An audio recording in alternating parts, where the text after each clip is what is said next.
ప్రియులారా, దేవుడు అబ్రహాముతో మాట్లాడినప్పుడు, అయ్యా నీవు లేచి నీ దేశము నుండి, నీ తండ్రి ఇంటి నుండి, నీ బంధువుల యొద్ద నుండి బయలుదేరి నేను చూపించే దేశానికి వెళ్ళు అని చెప్పినప్పుడు అబ్రహాము లోబడి వెళ్ళినట్టుగా మనకు బైబిల్ గ్రంథంలో కనిపిస్తూ ఉంటది. మరి ఆ సమయంలో అబ్రహాముకు దేవుని పేరేమైనా తెలుసా అని మనం ఆలోచన చేసినట్లయితే నిర్గమకాండము 6వ అధ్యాయము 3వ వచనంలో రాయబడి ఉంటది, అబ్రహాము కంట దేవుని పేరు కూడా తెలియదంట అబ్రహాము విధేయత చూపించినప్పుడు. రెండోదిగా మనం ఆలోచన చేసినట్లయితే అబ్రహాముతో ప్రభువు మాట్లాడినప్పుడు అబ్రహాముకు దేవుని గురించి ఏమైనా తెలుసా అంటే బైబిల్ గ్రంథంలో యెహోషువ గ్రంథము 24వ అధ్యాయము 2వ వచనంలో రాయబడి ఉంటది. అబ్రహాము ఊర్ అనబడినటువంటి పట్టణంలో జీవిస్తూ ఉన్నప్పుడు ఆ పట్టణ జనాభా దాదాపుగా 2 లక్షల మంది నివసిస్తూ ఉన్నారంట ఆ రోజుల్లోనే.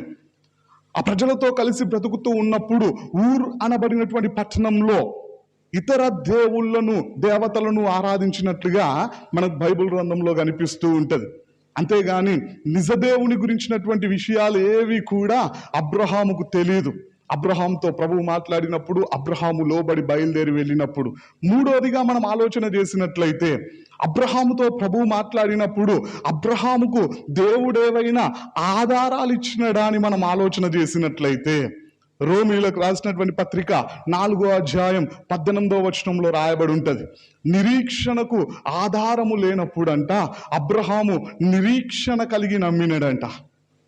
అసలు ఎలాంటి ఆధారాలు లేనప్పుడు, విశ్వసించడానికి అసలు అవకాశమే లేనప్పుడు అబ్రహాం అంట దేవుని మీద విశ్వాసంతో బయలుదేరి వెళ్ళినట్టుగా బైబిల్ గ్రంథంలో మనకు కనిపిస్తూ ఉంటది. నాలుగోదిగా మనం ఆలోచన చేసినట్లయితే అబ్రహాంతో ప్రభు బయలుదేరి వెళ్ళమని చెప్పినప్పుడు ఎక్కడికి వెళ్ళాలోనైనా చెప్పాడా అని మనం ఆలోచన చేసినట్లయితే మనందరికి తెలిసినటువంటి మాటే హెబ్రీయులకు రాసినటువంటి పత్రిక 11వ అధ్యాయం 8వ వచనంలో రాయబడి ఉంటది, అబ్రహాము పిలువబడినప్పుడు విశ్వాసమును బట్టి ఆ పిలుపునకు లోబడి బయలుదేరి వెళ్ళినాడంట. ఆ మాటలు చెబుతూ ప్రభు చెప్పేటువంటి మరొక మాట ఏంటిది అంటే, మరియు ఎక్కడికి వెళ్ళవలెనో అది ఎరుగకుండానే బయలుదేరి వెళ్ళిపోయిందంట.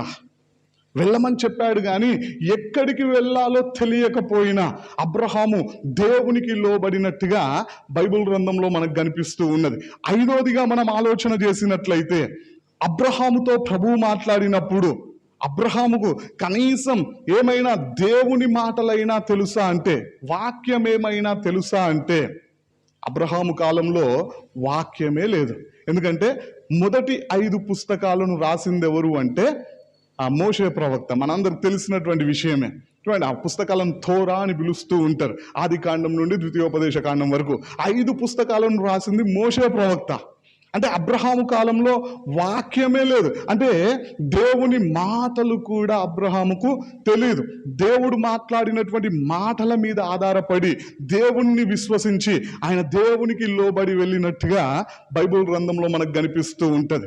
చివరిగా 6వ విషయాన్ని కనుక మనం ఆలోచన చేసినట్లయితే అబ్రహాముతో ప్రభువు మాట్లాడినప్పుడు సౌకర్యాలు ఏమైనా ఉన్నాయా ఆయన లోబడి వెళ్తూ ఉన్నప్పుడు, లేదా రోడ్ ఫెసిలిటీస్ ఏమైనా ఉన్నాయా అని మనం ఆలోచన చేసినట్లయితే ఎలాంటి సౌకర్యాలు లేవండి. ఆయనకు బస్సెస్ కానీ ట్రైన్స్ కానీ ఏరోప్లేన్స్ కానీ ఏవీ లేవు. అయినప్పటికీ సౌకర్యాలు లేనటువంటి ఆ పరిస్థితుల్లో కూడా అబ్రహాము దేవుని మాటలకు లోబడి వెళ్ళినట్టుగా విధేయత కలిగి జీవించినట్టుగా అబ్రహాము జీవితం మనకు కనిపిస్తూ ఉంటది. తత్ఫలితంగా ప్రభు ఇక్కడ మాట్లాడుతూ ఉన్నాడు, అయ్యో ఇజ్రాయేలు నీవు నా మాట వినిన ఎడల ఎంత మేలు అని చెప్పేసి ప్రభు మాట్లాడుతూ ఉన్నాడు కదా. అబ్రహాము దేవుని మాటలకు లోబడినందుకు దేవుడు అబ్రహాముకు చేసినటువంటి మేలేంటిది అని మనం ఆలోచన చేసినట్లయితే ఆది కాండము 24వ అధ్యాయము 1వ వచనంలో రాయబడినది, అబ్రహాము బహుకాలము గడిచిన వృద్ధుడై ఉండెను, అన్ని విషయములలోనూ యెహోవా అబ్రహామును ఆశీర్వదించెను అని రాయబడి ఉన్నది.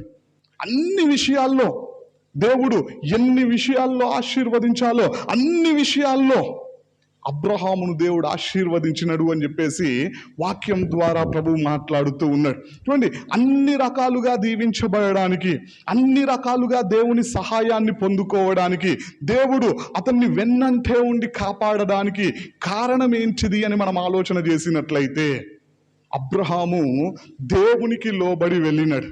ఎలాంటి పరిస్థితుల్లో వెళ్ళాడో ఇంతవరకు మనం ఒక 6 విషయాల్ని ధ్యానించినామండి.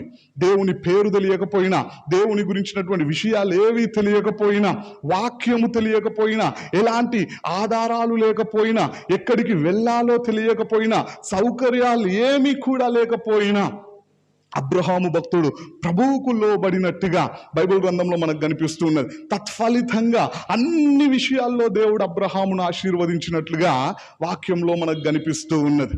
అంటే ఈ రోజున మనం కూడా ప్రభువుకు లోబడితే మనల్ని కూడా దేవుడు హెచ్చించడానికి, దీవించడానికి, మనకు కూడా సహాయము చేయడానికి అవకాశం ఉంటుంది. మనల్ని కూడా పరలోకానికి చేర్చడానికి అవకాశం ఉంటుంది. మరి రోజున అబ్రహాము లాంటి విధేయతను మనం కనుపరుస్తూ ఉన్నామా?